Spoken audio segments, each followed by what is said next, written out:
What if a DNA test, taken just for fun, revealed a 40-year-old secret?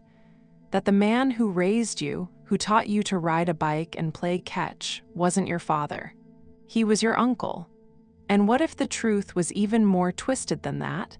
What if the man you called Dad had known the entire time? That story is just one of the toxic family secrets we're exploring. We think of family as a source of safety and love, a sanctuary from the outside world.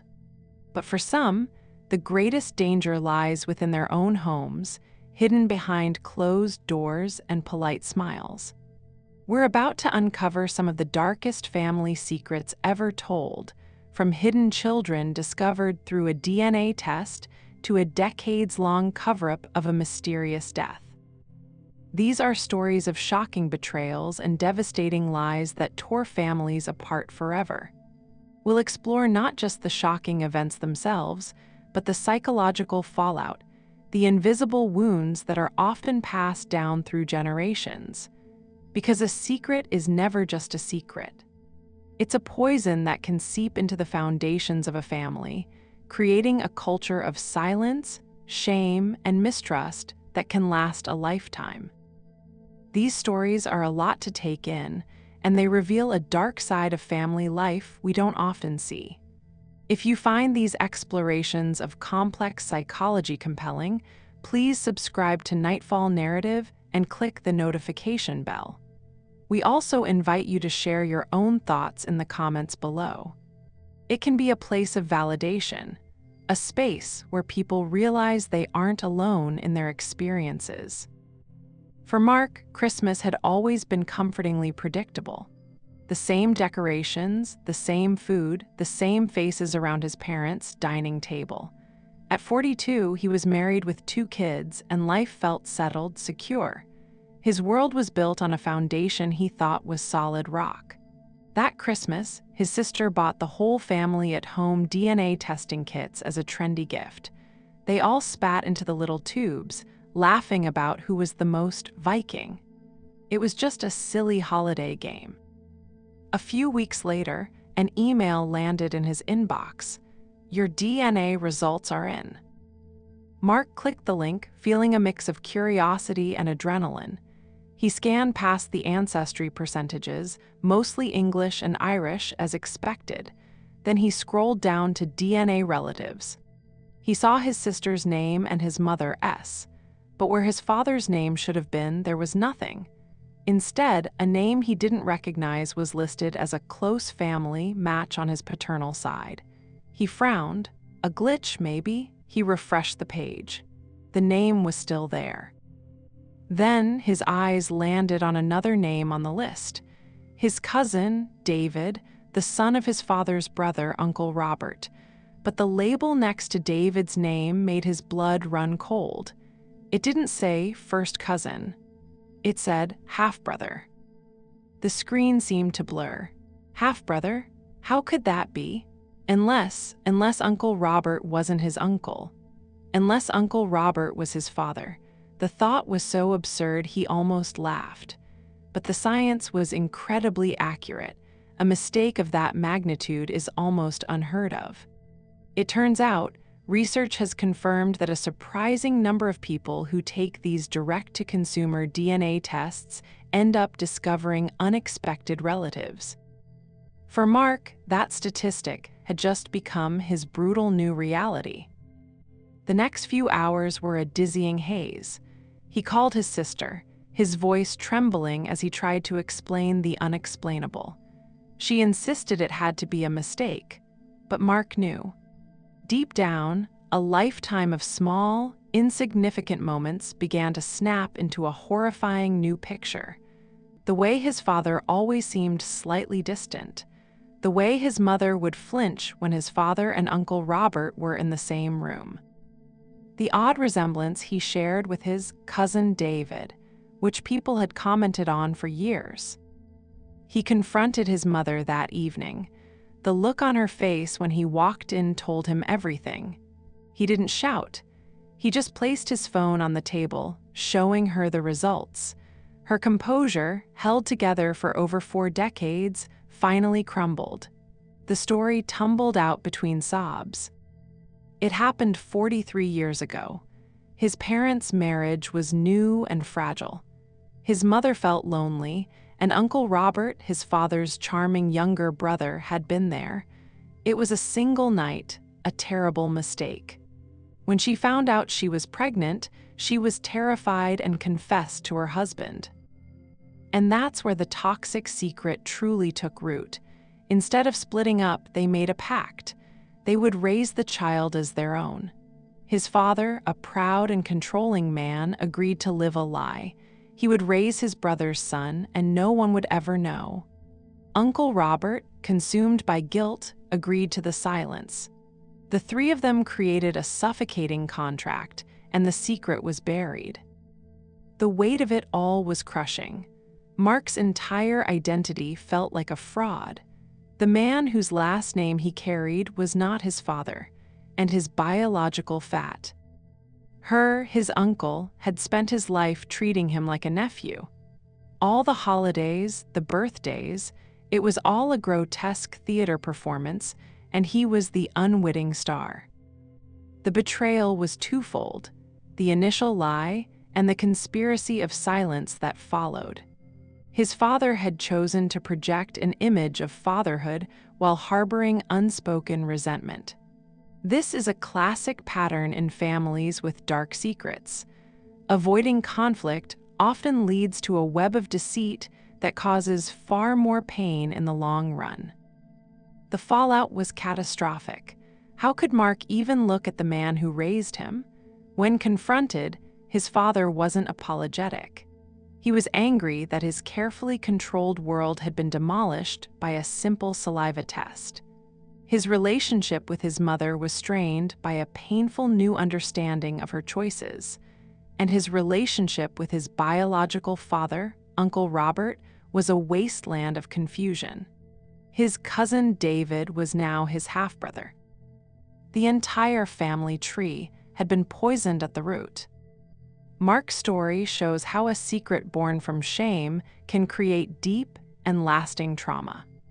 The holiday gift that was supposed to be fun turned into a grenade that blew his family and his sense of self to pieces. The Walker family home on Willow Creek Lane was a picture of suburban peace. A sprawling house, a manicured lawn, a tire swing hanging from an old oak tree. From the outside, it was the American dream. But inside, a nightmare had been quietly unfolding for years, ending in a tragedy that was systematically buried for nearly 3 decades. The secret centered on the youngest child, a bright, bubbly 7-year-old named Lily. She was adored by her older brothers, 16-year-old Ethan and 14-year-old Sam. But she was a source of intense frustration for her mother, Carol, a woman wound tight with anxiety and a desperate need for control. She demanded perfection, and Lily, with her childish energy, was anything but. The tension in the home was thick. Carol's discipline often crossed the line from strict to harsh. Her husband, Richard, was a passive figure who buried himself in work, choosing to ignore the storm in his own house. His silence was a form of complicity, a choice that would haunt him forever. One hot August afternoon, the unthinkable happened. The boys were out. Richard was at work. Carol was home with Lily. The details were pieced together years later from fractured memories. There was an argument over spilled juice. A neighbor later recalled a short, sharp scream, followed by an unnerving silence. When Ethan and Sam came home, they found their mother in a state of frantic, almost performative grief. She told them there had been a terrible accident. Lily had been climbing a bookshelf, fell, and hit her head. The story was just plausible enough for 2 teenage boys reeling from shock. The paramedics came, then the police. Carol, a pillar of the community, played the part of the devastated mother perfectly. The death was ruled a tragic accident. The town mourned with the Walkers. The secret was sealed. But Ethan and Sam knew something was wrong. They knew their mother's temper. They'd seen the fear in Lily's eyes. But what could they do? They were kids. To question their mother's story would have been an unimaginable betrayal. So they buried their doubts, becoming unwilling accomplices. The family's avoidance of the topic became a thick, suffocating blanket, a classic pattern where silence, meant to protect, instead leaves children feeling confused and isolated. For the next 28 years, the Walker family lived in the shadow of that day. The house became a mausoleum. Lily's name was rarely spoken. The family fractured. Ethan moved across the country the moment he turned 18. Sam stayed closer, but kept his emotional distance. The secret was a poison. Richard and Carol's marriage withered. They were bound not by love, but by a shared, terrible knowledge. Keeping secrets like this can take a profound physical and emotional toll and is often linked with stress-related illnesses, anxiety, and depression. Carol developed chronic migraines. Richard, a heart condition. They were being consumed from the inside out. The truth finally unraveled when Richard was on his deathbed. Racked with guilt, he called Ethan and confessed. Through ragged breaths, he admitted he'd come home early that day. He'd heard the argument. He'd heard the scream. He walked in to find his wife standing over their daughter's body, a heavy glass paperweight in her hand. It wasn't a fall. It was murder. After Richard's death, Ethan flew home and confronted his mother with Sam by his side. At first, Carol denied everything, her voice shrill. This is a common manipulation tactic in toxic families known as gaslighting, trying to make someone question their own reality. But Ethan didn't back down. He relayed their father's dying words. Finally, Carol Walker, now a frail woman in her late 70s, broke. The truth came out in a pathetic, horrifying whisper. She hadn't meant to kill her. She just wanted her to be quiet. The revelation detonated what was left of the family. How do you seek justice for a crime that's 3 decades old, committed by your own mother? The image of their perfect family was obliterated, revealing the rot that had been festering beneath the surface all along. The house on Willow Creek Lane is a monument to how violence can be hidden behind a facade of normalcy, and how the silence that follows is often as damaging as the act itself. These stories are a lot to take in, and they reveal a dark side of family life we don't often see. If you find these explorations of complex psychology compelling, please subscribe to Nightfall Narrative and click the notification bell. We also invite you to share your own thoughts in the comments below. It can be a place of validation, a space where people realize they aren't alone in their experiences. To his family in Ohio, James Corrigan was the perfect husband and father. A successful traveling salesman, he was on the road 3 weeks a month, but when he was home, he was *home*. He coached Little League, helped with science projects, and was a doting husband to his wife, Helen. His travel was just a necessary sacrifice for their comfortable suburban life. To his other family in California, Jason Cole was the perfect husband and father. An investment consultant working from home, he was always there. He never missed a soccer game and had dinner on the table when his wife, Mary, got home from her nursing shift. Dee told Mary he was an orphan with no other family. He was their entire world. James Corrigan and Jason Cole were the same man. For over 20 years, he lived a meticulous double life. 2 names, 2 careers, 2 wives, and 2 sets of children. He had 2 driver's licenses, 2 social security numbers, and 2 completely separate lives. It was a high-wire act performed over a chasm of lies. The deception began in his late 20s. Already married to Helen in Ohio, his sales job took him to California, where he met Mary. Instead of resisting, he leaned in. He invented a new identity, Jason Cole, the orphan. It gave him a clean slate. He fell in love and, instead of making a choice, decided to have it all. He told his company he needed to relocate to the West Coast, but could manage his Ohio territory by traveling back. To his Ohio family, these were just business trips. He told his California wife his consulting work required frequent trips to the East Coast. The two worlds were perfectly compartmentalized, separated by 2,000 miles. He managed it all with the precision of a spy. 2 wardrobes, 2 slightly different accents, even 2 sets of mannerisms. James in Ohio was gregarious. Jason in California was more reserved. He kept a locked ledger tracking birthdays, anniversaries, and teachers, names for both families, the Bible of his betrayal. This level of long-term deception often points to a profound personality disorder, a lack of empathy, and a narcissistic need for admiration from multiple sources. For the children, the impact was subtle. The Ohio kids, Michael and Sarah, grew up with a father's constant absence. The California kids, Daniel and Mark, grew up with a father who seemed to have no past. Even when secrets are kept, kids are intuitive and can often sense when something isn't right, which can foster a deep sense of instability. The unraveling was as bizarre as the life he built. At age 58, on a business trip in Chicago, James Corrigan had a fatal heart attack.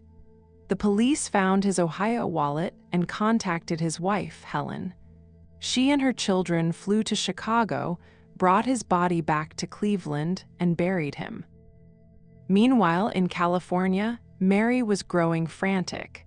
Her husband Jason had suddenly stopped his nightly calls. She called his phone hundreds of times. After 10 days of silence, she filed a missing persons report. But Jason Cole had no real history, so the case went cold. Mary and her sons were left in limbo. The secret was exposed a year later by pure chance. Sarah, the Ohio daughter, was doing genealogy online and entered her father's name and birth date. She expected to see his Ohio records. Instead, a second entry popped up, a missing persons report for a Jason Cole in California with the same birth date. The photo was of her dad. The discovery sent a shockwave through the Ohio family. A private investigator quickly unraveled the deception and found Mary, delivering the news. The man she'd been searching for had died a year ago, and his name wasn't Jason Cole. The meeting between the two families was surreal and heartbreaking. 2 women who loved the same man, 2 sets of children who shared a father, all of them victims. They learned he'd been siphoning money from his Ohio job to fund his California life. The story ends with a poignant absurdity. The California family erected a second gravestone, a memorial, in a Los Angeles cemetery. It bears the name Jason Cole. So the man with 2 lives lies in one grave in Ohio, but has 2 headstones in 2 different cities, a permanent testament to his monumental deception. Few things are as corrosive in a family as secrets mixed with money. The story of the Blackwood family is a testament to this, where a dark secret was weaponized across generations to control, manipulate, and ultimately to punish. The patriarch, Alistair Blackwood, was a formidable man who'd built a manufacturing empire. He had 2 children, a son named Richard and a daughter named Eleanor, and he ruled them with an iron fist. It was always clear that Alistair favored Richard, grooming him to take over the company. Eleanor, on the other hand, was treated as an afterthought, constantly criticized and ignored, despite being just as capable. This blatant favoritism created a bitter rivalry. Richard grew up entitled, while Eleanor developed a sharp, defensive edge. The family dynamic was toxic, with Eleanor often being made the scapegoat for any problems, a way to protect Richard, the golden child. But the real toxicity stemmed from a secret only Alastair and his wife, Clara, knew. Richard was not Alastair's biological son. He was the result of an affair Clara had had early in their marriage. Obsessed with appearances, Alastair made a cold calculation. A divorce would be ruinous. So he would raise the boy as his own heir. But he would never forgive his wife, and he would never truly accept the boy. This set off a decades-long psychological drama. Alastair's over-the-top favoritism of Richard wasn't love, it was a twisted compensation. He was trying to prove to the world and himself that the boy was a true Blackwood, all while secretly resenting him. Eleanor, his biological child, became the target for all his rage. He punished her for being his true heir, lavishing Richard with everything he denied her. This kind of emotional manipulation is profoundly damaging, creating an environment where children learn to suppress their own feelings. Alastair Blackwood died at 85, and the reading of his will was the moment the poison finally erupted. The family gathered, his widow Clara, broken by guilt, his son Richard, arrogant and expectant, and his daughter Eleanor, braced for one last insult. The lawyer read the will. The entire estate, the company, the fortune would go to his one true biological child. Then, in cold, unforgiving print, it revealed the secret of Richard's paternity. The inheritance, all of it, belonged to Eleanor. The room fell silent. Richard's face went from smug to pale, slack-jawed disbelief. He wasn't just disinherited. His entire identity was demolished by the man he'd spent his life trying to please. Alastair hadn't just kept a secret. He'd saved it like a weapon, deploying it from the grave for maximum destruction. For a moment, Eleanor felt triumphant, vindicated after a lifetime of being devalued. But the victory felt hollow. Looking at her brother, she saw him not as a rival, but as another victim in their father's cruel game. Alastair had pitted them against each other from birth to manage his own narcissistic wound. The aftermath was a wasteland. Richard had a complete breakdown. He sued to contest the will, but a DNA test proved Alastair's claim. The legal battle dragged on for years, draining the family's resources and turning the siblings into sworn enemies. The company was eventually sold off in pieces. This story is a chilling example of how secrets about parentage and inheritance can create a uniquely toxic bomb. Alastair didn't want to heal his family. He wanted to punish everyone, his wife for her infidelity, Richard for not being his own, and even Eleanor by giving her a victory soaked in the acid of her family's ruin. The Blackwood legacy wasn't wealth, it was devastation. The most enduring inheritance was the trauma Alastair inflicted, a poison that outlived him completely. The stories we've looked at are extreme, but they reveal a universal truth. Secrets are a corrosive force. They create a false reality, forcing people into roles they never chose, burdened by a silence that can be heavier than any truth. Whether it's a DNA surprise, a hidden crime, a double life, or a weaponized inheritance, the pattern is the same. The secret becomes more important than the people it's supposed to protect. The psychological impact echoes for years, often across generations.